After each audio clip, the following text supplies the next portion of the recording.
जय Hind friends. Concept clear bye एक के यादों में आपका स्वागत है। आज से हम वर्ल्ड जियोग्राफी शुरू करेंगे। वर्ल्ड जियोग्राफी एस्ट्रोनॉमी से शुरू होता है, यानी खगोल विज्ञान से। खगोल विज्ञान, ब्रह्मांड का अध्ययन करना ही खगोल विज्ञान कहलाता है। खगोल, इसे रूस के लोग कॉस्मोलॉजी कहते हैं। रूस के लोग एस्ट्रोनॉमी को कॉस्मोलॉजी कहते हैं, ठीक है। और ब्रह्मांड की उत्पत्ति संबंधित एक नियम जॉर्ज लेमेंतियर ने दिया था। जॉर्ज लेमेंतियर कौन थे? जॉर्ज लेमेंतियर एक बेल्जियम के पादरी थे। उन्होंने बिग बैंग थ्योरी का सिद्धांत दिया था और कहा 15 अरब साल पहले एक बहुत भयंकर विस्फोट हुआ था और उस विस्फोट के बाद ही पूरे ब्रह्मांड का निर्माण हुआ। इसे महाविस्फोटक सिद्धांत कहा जाता है।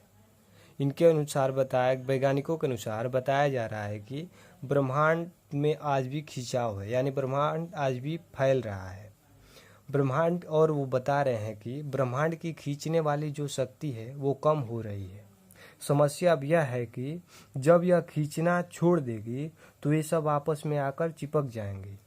तो हम लोगों के अंदर पृथ्वी, सूर्य, मंगल, बृहस्पति, बुध आदि ग्रह आकर चिपक जाएंगे और जिस दिन ये चिपकेंगी उसी को अलग अलग ग्रंथों में लिखा गया है प्रलय आ जाएगा, क़यामत हो जाएगी। असल में क़यामत नहीं होगा, इसे जियोग्राफी की भाषा में सुपर क्रंच कहेंगे। ये बात आप लोग याद रखिएगा, इसे सुपर क्रंच कहेंगे। ये ठीक बिग बैंग थ्योरी के उल्टा है, ठीक है। अब देखिए, ये बात होगी। अब ब्रह्मांड में जितने भी आकाशीय पिंड दिख रहे हैं वो ब्रह्मांड के अंदर ही दिखते हैं, ठीक है। अब हमारे सबसे करीबी तारा जो है वो सूर्य है। तारा सूर्य है। तारा क्या होता है? तारा जिसके पास अपनी ऊष्मा हो, अपना प्रकाश हो, वो तारा होता है। और तारा का उम्र जो है 10 अरब साल होता है, जिसमें से सूर्य 5 अरब साल पूर्ण कर चुका है अपना जीवन काल और इसका शेष जीवन काल 5 अरब साल है, ठीक है। और तारा का निर्माण कैसे होता है? देखिए, तारा शुरू में एक विरल गैस होता है। जब ये गैस हाइड्रोजन हीलियम होते हैं, ये आपस में बहुत तेज़ी से घर्षण करते हैं। जब घर्षण करते हैं तो इसमें आग लग जाती है, जिसको निहारिका बोला जाता है। और इसमें आग लगती है तो इसका टेम्परेचर 6000 डिग्री सेल्सियस तक हो जाता है और यहाँ पे प्लाज्मा अवस्था में आने लगती है तब कर, और इसी को तारा बोला जाता है जो चमकता है, ठीक है। यह नाभिकीय संलयन द्वारा होता है। जो हाइड्रोजन है ये ईंधन के रूप में होता है और हीलियम प्लाज्मा के रूप में होता है, ठीक है। और नाभिकीय संलयन द्वारा होता है। और तारे में जो ऊर्जा है वो गैस के रूप में नहीं बल्कि प्लाज्मा के रूप में ही होते हैं, ठीक है। अब किसी का भी तारे का रंग कैसे पता करेंगे? तारे के रंग किसी भी तारे का रंग उसके पृष्ठ के तापमान पर निर्भर करता है। यानी कि इस तारे को पता करना हो तो अगर यह तारा लाल दिखाई दे रहा हो तो इसका तापमान कम होगा, ठीक है। अगर सफ़ेद दिखाई दे रहा हो तो इसका तापमान कम, यानी कि मिनिमम माध्यम वर्ग में होगा। और जब तारा नीला जो तारा दिखाई देता है वो एकदम पूरे अपने उच्च अवस्था में, यानी कि इसकी तापमान पूरी अधिकता में होती है, ठीक है। अब तारे के जीवन काल के देख लेते हैं कैसे होता है। सबसे पहले तारा होता है, जब तारा से उच्च कैटेगरी में जाता है तो वो लाल दानव चरण कहलाता है। लाल दानव चरण, ठीक है। इसके बाद से एक चंद्रशेखर सीमा है, यानी कि सूर्य के वजन से 1.44 गुना से बड़ा या छोटा। 1.44 को चंद्रशेखर सीमा कहा गया है, ठीक है। जब वह तारा सूर्य के वजन से 1.44 गुना के वजन से यदि कम होगा तो श्वेत वामन के रूप में होकर काला वामन बन के मरेगा। और यदि उस तारे का वजन सूर्य के 1.44 गुना से अधिक बड़ा होगा, वजन से मतलब उससे अधिक होगा, तो अभिनव तारा सुपरनोवा यानी कि ब्लैक होल बनकर मरेगा, ठीक है। ये जो श्वेत वामन बनेगा इसे हम जीवाश्म तारा यानी दम तोड़ता तारा कहते हैं। इसके बाद से यह काला वामन में आएगा और यह मर जाएगा। और जो उसके सूर्य से 1.5 गुना से अधिक होगा वो अभिनव तारा यानी सुपरनोवा, और इसे विस्फोटक तारा कहते हैं।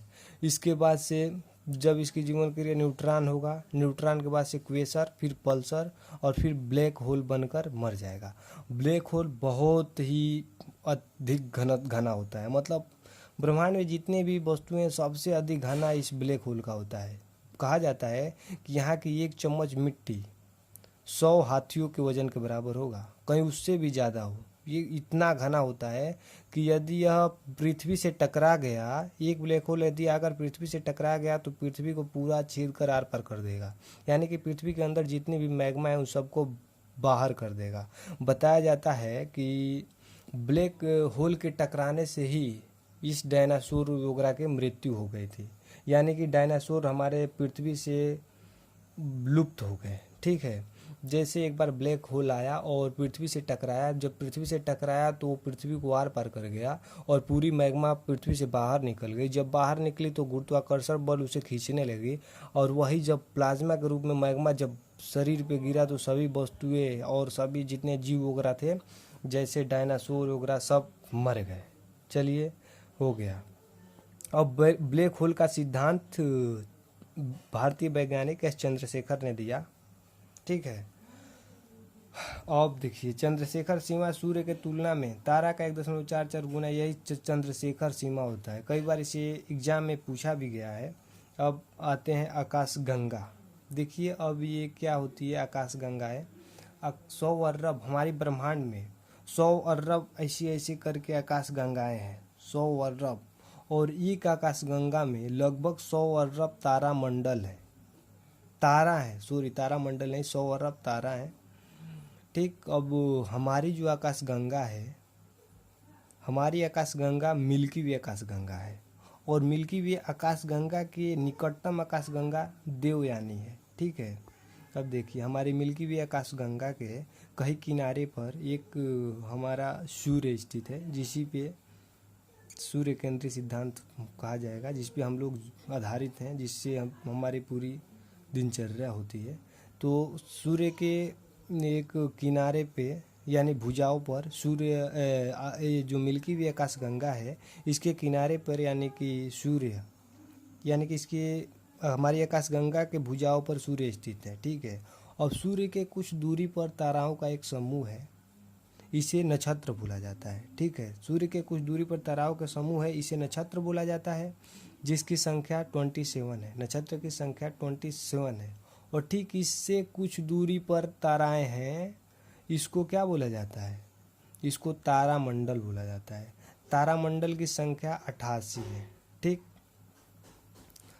तारामंडल की संख्या 88 है। अब देखिए, तारामंडलों में बड़ी ही फेमस तारा सप्तऋषि है। इसे आप देख सकते हैं, सप्तऋषि कुछ इस प्रकार से दिखाई देता है, और यह ध्रुव तारा की तरफ संकेत करता है। सप्तऋषि का एक जुड़वा जैसे लघु सप्तऋषि भी है, इन दोनों के बीच में ही ध्रुव तारा है। खैर, ध्रुव तारा उत्तर की तरफ दिखाई देता है, और ध्रुव तारा तारामंडल में नहीं आता है। यह एक एकलौता चमकीला तारा है, और ये जो सप्तऋषि है यह वर्ष वर्ष दिखाई देगा और ध्रुव तारा के तरफ संकेत करता है। देखिए, और हमारी आकाश गंगा जो है, इसका आकार सर्पिलाकार है, यह याद रखिएगा। तो चलिए, आज की वीडियो में बस इतना ही, फिर मिलेंगे नेक्स्ट एपिसोड में। तब तक के लिए जय हिंद।